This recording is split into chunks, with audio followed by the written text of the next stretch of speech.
기도에 나오신 여러분들을 주님의 이름으로 환영합니다. 제가 늘 이렇게 설교를 전할 때마다 여러 번 말씀드려서 오늘은 혹시나 싶었지만 좀 전에 또 제가 나오는 것을 보시고 또 화들짝 놀라는 분들이 계셔서 제가 다시 한번 말씀드립니다. 현재 인도의 선교지 리서치를 나가 계시는 이승민 목사님이 제가 아닙니다. 누누이 말씀드리지만 저 이태환은 이승민 목사님과는 달리 안경을 쓰지 않습니다. 네, 믿기 어려우시겠지만 저는 아직 신대원에 다니고 있는 학생입니다. 어쩌다 보니 제가 작년부터 방학 때마다 한 번씩 수요 기도회 설교를 전하게 되었습니다. 그런데 그때마다 저와 이승민 목사님을 구별하는 방법을 말씀드렸는데요. 이제는 많은 분들이 안경을 통해 저와 이승민 목사님을 구별해 주시는 것 같아 감사드리고 있었습니다. 하지만 제가 간과한 부분이 있었습니다. 바로 주일학교 친구들이 있었다는 것입니다. 한 달 전쯤 저희 유치부 아이 중 한 친구가 저와 오예배를 드리러 본당으로 올라오고 있었습니다. 그런데 계단에서 우연히 이승민 목사님을 마주친 후 그 친구가 저에게 흥분을 감추지 못한 채 말했습니다. 전도사님, 형이에요? 순간 저는 너무 당황해서 아니라고 극구 부인했지만 그 순간 크게 충격을 받은 이승민 목사님의 얼굴이 저에게 보였습니다. 이 자리를 빌려서 크게 충격을 받으셨을 이승민 목사님께 다시 한번 심심한 사과의 말씀을 전합니다. 하지만 죄송하게도 그 친구는 아직까지도 저와 이승민 목사님을 굳게 형제라고 믿고 있는 것 같습니다. 그날 이후로도 저에게 몇 차례 형 맞죠? 형 맞죠? 라고 저에게 여러 차례 물어왔기 때문입니다. 물론 저는 그 순간마다 매 순간 아니라고 부정했지만 도무지 제 말을 믿지 않는 눈치였습니다. 이처럼 아이들은 물론이거니와 사람들은 대부분 어떤 것을 쉽게 믿기도 하고 또 반대로 쉽게 믿지 못하기도 합니다. 오늘은 이 믿음에 관한 이야기들 여러분들과 함께 나누고자 합니다. 오늘의 말씀을 통해 모든 초점을 하나님께 라는 제목으로 우리 안에 있는 믿음이 누구를 향해 있어야 하는지를 생각해보는 시간 되시길 바랍니다. 오늘의 본문은 출애굽한 첫 세대들의 역사 중 절정의 부분에 해당합니다. 출애굽 2년에 모세는 각 지파 중 한 사람씩을 뽑아 12명을 가나안으로 보냈습니다. 그리고 하나님께서 주신다 약속하셨던 그 땅의 모든 것을 자세히 탐지하고 돌아와 보고토록 하였습니다. 하나님께서 정탐을 허락하셨을 때는 그들이 하나님께서 주시겠다 약속하신 그 땅이 얼마나 좋은지 보고 오라는 뜻이 있었을 것입니다. 또 그 땅에 사는 사람들이 강하니 하나님을 더욱 붙들고 나아가라 라는 믿음의 고백을 기대함도 있었을 것입니다. 다시 말하자면 그 아름답고 풍성한 땅을 너희가 샅샅이 살펴보고 오거라. 너희의 힘으로는 어렵겠지만 내가 내 능력으로 그 땅을 너희에게 주겠다라는 생각으로 하나님께서는 이들을 다녀오라고 명하셨을 것입니다. 하지만 40일의 정탐을 마친 이들은 하나님께서 기대하셨던 보고를 가져오지 않았습니다. 하나님의 동일한 약속을 가지고 동일한 것을 보고왔지만 그들의 의견은 극명하게 갈렸고 그 중에 대부분은 부정적인 이야기를 언급합니다. 그들 모두는 그 땅이 젖과 꿀이 흐르는 땅이요 포도 한 송이를 두 사람이 멜 정도로 비옥한 땅이라는 사실에 동의했습니다. 하지만 그들 중 10명은 이미 원주민들이 그 좋은 땅을 다 차지하고 있어서 자신들이 들어가 살만한 곳이 없다고 말합니다. 그들과 싸우기에 자신들은 메뚜기에 불과하다며 자신들을 비하합니다. 강한 원주민들을 자신들이 결코 물리칠 수 없다며 호언장담합니다. 12명 중에 무려 10명이나 되는 사람들이 그렇게 패배감에 사로잡혀 부정적인 보고를 전했습니다. 이 10명의 정탐꾼들의 보고는 지극히 인간의 불신의 눈으로만 가득한 보고였습니다. 또 하나님께서 허락하신 새 땅을 보고는 왔지만 하나님의 능력을 신뢰하지는 않는 그들의 믿음 없음을 극단적으로 드러내고 있었습니다. 그런데 이 정탐꾼들이 또 누구였습니까? 그들은 누구보다도 수많은 역경 속에서 하나님의 기적을 체험한 자들이었습니다. 어린 양의 피로 장자의 죽음에서 넘어갔고 또 갈라진 홍해를 건넜으며 만나와 메추라기를 먹이시고 불기둥과 구름기둥으로 매일 그들을 지켜주시는 임마누엘 하나님과 매일 동행했던 자들입니다. 그런데 갑자기 지금까지 그들과 함께한 하나님은 온데간데 없는 듯 그들은 마치 자신의 힘으로 가나안 땅을 점령하고 나아가야 할 것처럼 이야기하고 있는 것입니다. 설상가상으로 이 이스라엘 사람들은 이 10명의 부정적인 보고만을 믿고 하나님과 모세를 원망합니다. 크고 놀라우신 하나님의 능력은 뒤로 한 채 나약한 인간의 10명의 이야기만을 믿으며 큰 소리로 울부짖고 있습니다. 그런데 생각해보면 본문에서의 이들의 반응이 어쩐지 전에도 봐왔던 반응과 비슷한 것 같다는 생각이 듭니다. 이는 지금까지 이들에게 문제만 생기면 늘 반복됐던 레파토리였기 때문입니다. 본문의 2절에도 이스라엘 자손이 다 모세와 아론을 원망하며 온 회중이 그들에게 이르되 우리가 애굽 땅에서 죽었거나 이 광야에서 죽었으면 좋았을 것을 이라고 말하는 것이 기록되어 있습니다. 이전에도 이들은 광야에서 배고플 때나 목이 마를 때 혹은 고기가 먹고 싶을 때 등 매 순간마다 수없이 모세를 탓하며 원망했습니다. 심지어 본문의 3절은 아직 일어나지도 않은 일을 가상으로 상상하며 말합니다. 어찌하여 여호와가 우리를 그 땅으로 인도하여 칼에 쓰러지게 하려 하는가? 우리 처자가 사로잡히니 애굽으로 돌아가는 것이 낫지 아니하랴. 그런데 정작 이들은 아직 칼에 쓰러지지도 않았고 처자가 사로잡힌 일도 없었습니다. 하지만 이들은 부정적인 자신들의 생각을 미래의 현실인 양 착각하며 우리가 여기서 죽게 생겼으니 차라리 노예였던 애굽으로 돌아가는 것이 낫겠다라고 말하며 다시 돌아가기에 새로운 지도자를 뽑아야 한다며 소란을 벌입니다. 어쩜 이렇게도 제 앞에서 늘 한결같은지 모르겠습니다. 이들은 매번 문제가 생길 때마다 이렇게 하나님의 인도하심을 부정하며 하나님이 세우시지도 않는 자기들의 말을 들어줄 지휘관을 세우고자 늘 말했습니다. 물론 이 모든 행동 결정에 하나님은 계시지 않았습니다. 또 하나님의 사자 모세는 안중에도 없었습니다. 이 얼마나 하나님을 무시하는 참담한 행동입니까? 이들의 반항이 너무나 격했기 때문에 모세와 아론은 이스라엘 온 회중 앞에 엎드립니다. 이들이 엎드렸다는 것은 곧 기도했다는 것입니다. 모세와 아론은 걷잡을 수 없는 이 사태, 즉 200만 명이나 되는 온 회중의 반역을 도저히 자신들이 어찌할 수 없다는 것을 알고 그 즉시 하나님 앞에 엎드려 주님의 도우심만을 의지했습니다. 그러나 이러한 지휘관들의 모습을 보면서도 백성들은 아무런 변화가 없었습니다. 하지만 이때 그 땅을 정탐하던 자중 눈의 아들 여호수아와 여분네의 아들 갈렙이 자신들의 옷을 찢으며 말합니다. 여러분, 우리가 두루 다니며 정탐한 그 땅은 심히 아름다운 땅입니다. 하나님께서 우리를 기뻐하시면 우리를 그 땅으로 인도해 드리시고 그 땅을 우리에게 주실 것입니다. 그곳은 젖과 꿀이 흐르는 땅입니다. 다만 여호와를 거역하지 말고 또 그 땅 백성을 두려워하지 마십시오. 그들은 우리의 밥이자 먹이입니다. 그들의 보호자는 그들에게서 떠났고 여호와는 우리와 함께 하시니 그들을 두려워하지 마십시오 라고 말합니다. 여호수아와 갈렙 역시 똑같이 정탐을 갔던 이들입니다. 그리고 다른 이들과 똑같은 것을 보았습니다. 그러나 그들은 거기서 두려움이 아니라 기쁨을 느꼈습니다.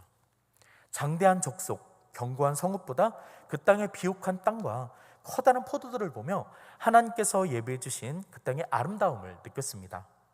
과연 젖과 꿀이 흐르는 땅, 이렇게 좋은 아름다운 땅을 여호와께서 우리에게 예비해 주셨고 또 우리에게 주시라 하시는구나 라는 것을 깨달았습니다. 또 애굽의 노예로 있을 때는 상상하지도 못했던 하나님께서 이 땅의 주인으로 자신을 세우신다는 기대로 인한 감사와 감격을 느꼈습니다. 똑같이 그 땅을 밟고 다니며 한 무리는 두려움을 느꼈지만 두 사람은 말할 수 없는 기쁨을 누렸습니다. 사랑하는 광주은광교회 성도님들, 이것이 바로 하나님 안에 믿음으로 사는 사람의 복인 줄로 믿습니다. 믿음의 눈은 이처럼 하나님의 역사하심을 기대하는 자들에게 나타납니다. 이들은 일어나지도 않은 일들로 불안에 사로잡히는 것이 아니라 아직 일어나지 않은 하나님의 위대한 역사하심을 기대하며 믿음의 눈으로 한 발을 내딛는 사람들입니다. 잘 아시다시피 우리 은광교회에도 이렇게 믿음의 눈으로 한 발을 내딛었던 분들이 많이 있었습니다. 특히 2005년 중앙동에 있던 우리 교회는 재개발 움직임과 도시화 현상으로 교회 주변에 젊은 인구가 차츰차츰 급속도로 빠져나가고 있던 중이었습니다. 당시 부임하셨던 전원호 담임 목사님은 갓난아이부터 노년에 이르기까지 전 연령의 성도들이 함께 교제하는 교회를 생각하시며 세계를 품는 그리스도인이라는 새로운 프로젝트를 시작하셨습니다.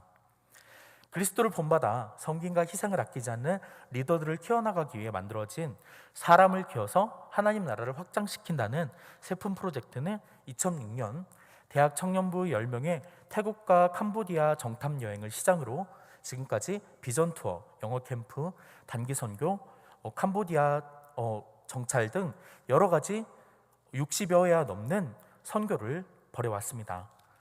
이렇게 단기 과정의 선교 과정은 최근에 인도네시아 선교까지 이어져 오고 있습니다. 여기에 어린아이들부터 장년층까지 700여 명이 넘는 인원이 참여하였습니다.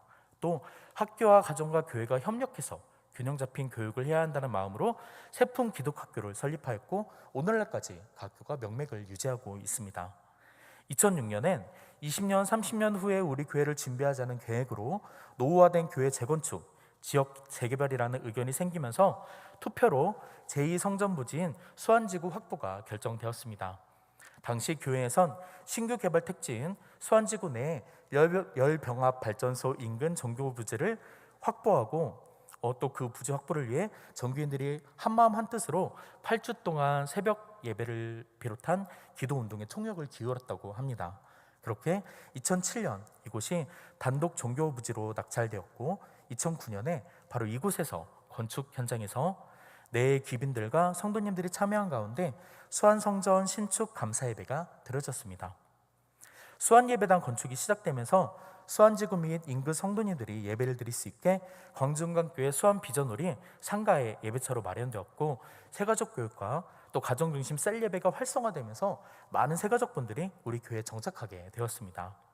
하지만 곧 마무리될 것 같았던 이 수안성전 건축은 시공업체의 일반적인 공사 중단과 계약 해지로 4년이 넘게 공사가 지연되었습니다.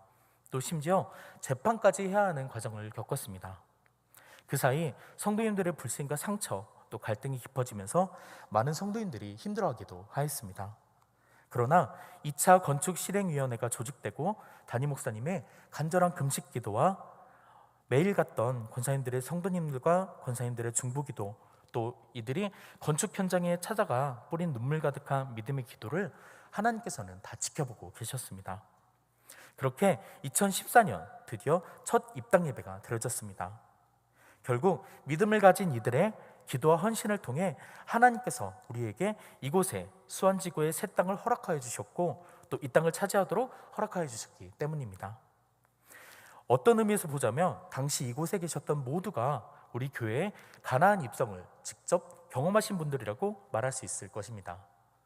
저는 안타깝게도 중앙동과 그 이전의 교회를 경험하지 못한 세대입니다. 저는 2018년에 처음 광주은광교회로 오게 되었습니다. 그때 크게 지어진 교회당 건물을 보고 놀랐던 기억이 납니다. 또 당시 열렸던 새싹축제가 있었습니다. 이 새싹축제를 참여하면서 더욱 깜짝 놀랐던 기억이 납니다. 살면서 그렇게 많은 아이들이 한자리에 모여서 이렇게 즐거워할 수 있고 또 전도축제에 참여했다는 사실이 믿기지가 않았습니다. 또 그 아이들 대부분이 교회 아이들이라는 사실이 놀랍기 그지없었습니다. 그리고 사역을 하는 동안 그가 있었던 수안성전 건축에 관한 이야기들을 여러분들을 통해 전해 들었습니다. 우리 교회에 정말 비전이 있구나 라는 생각을 하게 되었습니다.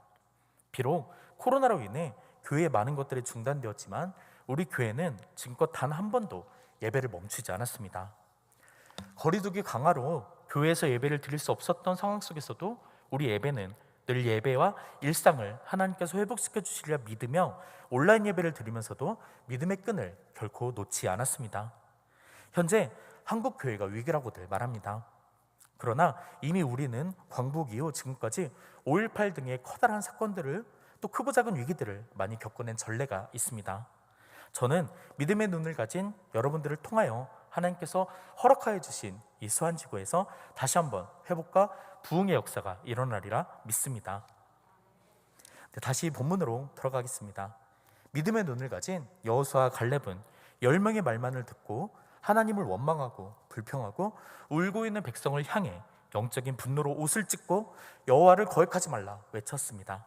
이 백성의 모든 행위와 말과 결정은 모세와 아론뿐만 아니라 여호와를 거역하는 반역이었습니다. 무엇보다 하나님께서는 이미 창세기 17장 8절과 50장 24절, 출애굽기 3장 8절과 17절 등에서 가나안을 약속의 땅으로 주시겠다는 거듭된 약속을 해주셨습니다. 이러한 거듭된 하나님의 선포에도 불구하고 이들은 하나님을 불신하며 한낱 10명의 사람의 생각에만 초점을 맞췄습니다. 하나님께서는 이에 크게 분노하셨고 즉시 이스라엘 백성들을 멸망시키시리라 말씀하십니다. 이어지는 모세의 간곡한 중보를 통하여 그 말씀은 거두어졌지만 하나님께서 그 죄까지 용납하실 수는 없으셨습니다. 결국 믿음 없는 자신들의 죄의 저주로 말미암아 애굽을 떠나올 때 인구수에 들어갔던 약 60만 명 이상의 장정들은 하나님께서 허락하신 가나안 땅에 들어가지 못한 채 모두 광야에서 죽고맙니다. 그러나 그들 중 유일하게 하나님을 의지했던 갈렙과 여호수아만이 죽음에서 자유로울 수 있었습니다. 사랑하는 은광교회 성도님들, 60만 명 중에 단 2명입니다. 상상이 가십니까? 우리나라 제주도 인구가 전체 인구가 67만 명 정도라고 합니다.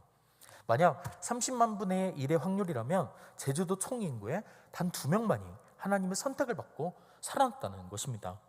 그리고 우리는 또다시 이 확률에 주목해야 할 필요가 있습니다. 이 엄청난 확률은 천국을 소망을 두고 살아가는 우리에게도 적용될 수 있다는 사실을 명심해야 합니다. 순전한 믿음을 가지지 못하고 또 우리의 죄된 육의 질긴 습성이 믿음의 걸림돌이 된다면 우리도 이와 같이 하나님께 내쳐짐 될 수 있다는 경각심을 가져야 될 것입니다. 또 우리는 마태복음 18장 6절에 예수님께서 말씀하신 누구든지 나를 믿는 어린아이들을 한 명이라도 죄를 짓게 하는 사람은 차라리 자기 목에 연자맷돌을 메고 깊은 바다에 빠지는 것이 더 나을 것이다 라는 말씀을 기억해야 합니다. 우리 모두는 다른 영혼을 주께 이끌 주님의 일꾼으로서 우리의 믿음을 통해 우리뿐만 아니라 가족과 친지 또 주변 사람들에게까지 신앙의 열매가 맺어지게 하는 본보기가 되어야 하는 자들입니다. 하지만 결국 이를 깨닫지 못하고 부정적인 영향만을 끼친 10명의 정탐꾼들은 자신들뿐 아니라 무려 60만 명의 사람들을 죽음의 길로 인도해버렸습니다. 결국 그 땅을 다녀와 하나님 앞에서 악평하며 모두를 죽음의 길로 인도한 10명의 정탐꾼들은 그 자리에서 끔찍한 병에 걸려 죽임을 당했습니다. 사랑하는 광중관교회 성도님들, 이미 우리를 향한 하나님의 구원의 약속은 예수님을 통해 이루어졌고 하나님께서 우리를 통해 그 구원을 완성시키시기를 원하십니다. 하지만 믿음 없이는 그 어떤 약속도 성취되지 않는다는 사실을 기억하시길 바랍니다. 10명의 정탐꾼처럼 하나님의 말씀을 의지하지 않고 믿음을 부정한다면 세상을 두려워하며 자신의 생각대로만 행동하다가 결국 멸망의 길로밖에 갈 수 없다는 사실을 깨달으시길 바랍니다. 믿음은 말씀을 아는 것이 아니라 말씀을 현실로 살아내는 것에 있음을 반드시 기억하시길 바랍니다. 오늘 이스라엘의 문제는 바로 이것이었습니다. 이스라엘 백성들에게 하나님은 분명히 경험되어 계셨습니다. 그럼에도 불구하고 그들의 초점은 하나님을 향하지 않았습니다. 세상을 향했고 두려움을 향해 있었습니다. 세상의 관점과 육의 관점으로만 바라본 현실 속에 전능하신 하나님은 온데간데 없이 사라져 있었습니다. 하나님이 사라진 순간 그곳은 순식간에 분란이 일어나 아수라장이 되어버렸습니다. 그런데 이렇게 이스라엘 백성들처럼 하나님을 잘 아는 우리들도 때로는 믿음이 흔들릴 때가 있습니다. 부끄럽지만 하나님을 수없이 체험하였고 또 심지어 사역을 하고 있는 저 역시도 마찬가지입니다. 이전 교회에 있을 때 저는 연이은 고된 사역에 날마다 지쳐가고 있었습니다. 사역에 지치다 보니 신앙도 점점 희미해져가고 있었습니다. 매주일 의무적으로 교회에 나가 아이들의 말씀을 전했지만 공허하게 집으로 돌아가 믿음 없는 생활을 이어나갔습니다. 그러던 어느 날 피로가 계속되어서 병원을 찾았다가 갑작스레 갑상선 암 확진을 받게 되었습니다. 당시 믿음이 거의 소멸된 저는 갑상선 암이라는 소식을 듣고도 사실 거의 기도하지 않았습니다. 아니, 기도할 힘조차 나지 않았습니다. 부모님께서는 걱정을 하실까봐 차마 말씀을 드리지도 못하고 몰래 수술을 받기로 결정하고 수술대에 오르기 전에 목사님께만 그 사실을 말씀드렸습니다. 그런데 하나님께서 그런 저를 위해 기도의 동역자들을 붙여주셨습니다. 교회 중보기도팀에서 저희 상태를 알고 난 후 저를 위해 매일 기도해 주셨습니다. 어쩌면 저보다 훨씬 간절하게 저를 위해 기도해 주셨습니다. 하나님의 은혜와 그분들의 기도 덕에 저는 무사히 수술을 마치고 건강을 되찾을 수 있었습니다. 그분들을 통해 저희 믿음 없던 기도가 감사의 기도로 또 믿음의 기도로 다시 변화될 수 있었습니다. 사랑하는 광주중학교의 성도님들, 여러분들의 믿음은 지금 어떠하십니까? 지금 믿음으로 내가 굳게 서 있다고 믿고 계십니까? 현재 나의 믿음이 흔들린다며 혹은 기도할 마음조차 생기지 않는다며 주변 분들에게 중보기도를 한번 부탁해 보시길 바랍니다. 우리 교회에도 훌륭한 중보기도팀이 있습니다. 또 믿음은 들음에서 나온다는 말씀을 기억하시며 목사님들의 말씀에 더욱 귀 기울여 보시길 바랍니다. 그리고 다시 한번 하나님께서 인도하시는 믿음의 길로 들어서시길 바랍니다. 본문의 여호수아와 갈렙 역시 객관적으로 볼 때 이스라엘이 가나안을 이길 수 없음을 잘 알고 있었을 것입니다. 하지만 그들은 사람을 보지 않고 배후에 함께 하시는 전지전능하신 하나님을 먼저 보았습니다. 그렇기에 그들은 다만 여호와를 거역하지 말라, 또 그 땅 백성들을 두려워하지 말라, 그들은 우리의 먹이라, 그들의 보호자는 그들에게서 떠났고 여호와는 우리와 함께 하시느니라 라는 말을 할 수 있었을 것입니다. 이러한 하나님의 언약에 대한 믿음이 있었기에 여호수아와 갈렙은 하나님의 마음에 합한 자가 되었습니다. 이들은 결국 영원한 죽음의 문턱에서 살아남을 수 있었습니다. 여호수아와 갈렙은 자신들을 이끌어 주신 하나님과 출애굽기 3장 8절에 내가 내려가서 그들을 애굽인의 손에서 건져내고 그들을 그 땅에서 인도하여 아름답고 광대한 땅, 젖과 꿀이 흐르는 곳 가나안 족속, 히위 족속, 헷 족속, 여부수 족속의 지방에 데려가려 하노라 하셨던 하나님의 언약을 기억하고 믿었습니다. 이들의 신앙의 신뢰는 결국 하나님의 마음을 감동시켰고 하나님의 언약의 성취를 경험하는 축복이 되었습니다. 우리 모두가 하나님을 신앙으로 감동시키는 자들이 되길 바랍니다. 여호수아 14장 13절을 보시면 여호수아가 여분네의 아들 갈렙을 위하여 축복하고 헤브론을 그에게 주어 기업을 삼게 하며 헤브론이 그니스 사람 여분네의 아들 갈렙의 기업이 되어 오늘까지 이르렀으니 이는 그가 이스라엘의 하나님 여호와를 온전히 쫓았음이라 라고 말합니다.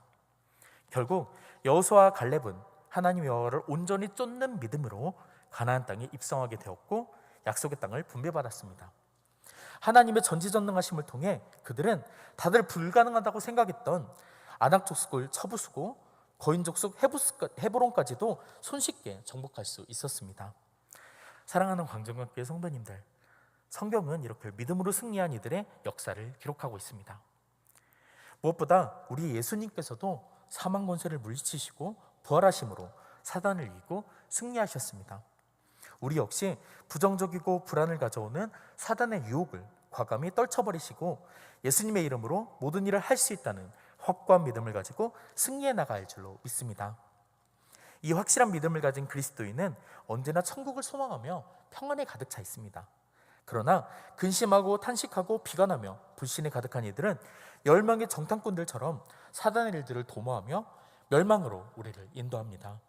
결국 이 불신은 이스라엘 백성들에게 광야 40년이라는 암흑과 고통의 세월을 가져다 주었습니다. 그리고 그 암흑과 고통의 끝에는 하나님께서 주시는 축복을 보지 못한 채 싸늘한 죽음만이 존재하였습니다. 우리는 다수의 부정적인 의견에 대항하여 하나님의 믿음을 지켜 하나님의 나라를 유업으로 받았던 여호수아와 갈렙의 믿음만을 기억해야 할 줄로 믿습니다. 신앙의 긍정은 결국 믿음의 초점을 온전히 주님께 맡길 때만 가능합니다. 하나님께 모든 것을 맡길 때에만 가능하다는 것입니다. 우리의 모든 부정적임과 믿음을 방해하는 것들이 사단이 주는 생각이라 깨달으시고 우리의 마음을 또 우리의 초점을 온전히 하나님께 두시길 바랍니다. 그렇게 될 때 우리는 부정적인 것보다 긍정적인 것, 또 단점보다는 장점, 잃은 것보다는 남은 것, 비난보다는 칭찬할 것, 어두움보다는 빛을 먼저 보는 진정한 그리스도인의 관점을 가질 수 있을 것입니다. 진정한 그리스도인은 애굽에서 탈출한 자들에게 다시 애굽으로 돌아가지 않습니다. 주님의 십자가 안에서 나는 부인되어지고 주님의 십자가 공로만 자랑하고 영광을 돌리며 사는 자들입니다. 그래서 우리는 세상을 부정하기에 세상으로부터 핍박과 환난을 당하는 것입니다. 하지만 주님 안에서 당하는 핍박과 환난은 또 고난은 오히려 우리의 즐거움이고 감사와 소망이 될 줄로 믿습니다.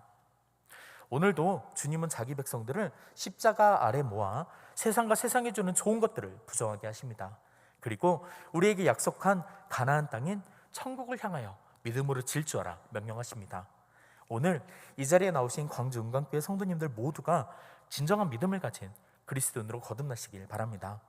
하나님께 모든 초점을 맡기며 또 주님의 언약 안에 천국을 소망하며 날마다 감사함으로 나아가시는 모두가 되시길 바랍니다.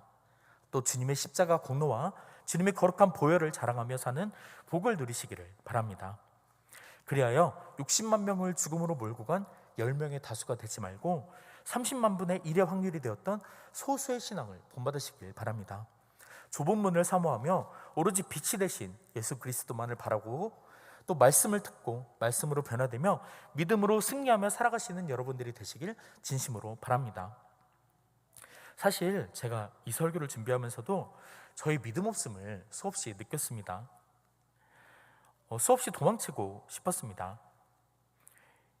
어쩔 때는 하나님께서 이런 저의 약함 때문에 저를 도망가지 못하게 사역자로 불러주신 게 아닌가라는 생각이 될 때가 있습니다. 그런데 오늘 저를 이 자리에 불러주시고 또 여러분들을 이 자리에 있게 해주신 하나님을 붙들고 하나님의 믿음으로 나아가시길 바랍니다. 마가복음 9장 23절입니다. 할 수 있거든이 무슨 말이냐? 믿는 자에게는 능치 못할 일이 없느니라. 아멘. 이 말씀 기억하시면서 내 앞에 어떠한 문제가 닥칠지라도 좌절하지 않고 우리의 모든 초점을 하나님께 맡기며 또 믿음으로 모든 일을 이겨나시는 모두가 되시길 바랍니다. 무엇보다 주님을 신뢰하시며 하나님께서 주시는 천국의 땅을 기업으로 소유하시는 여러분들이 되시기를 진심으로 바랍니다.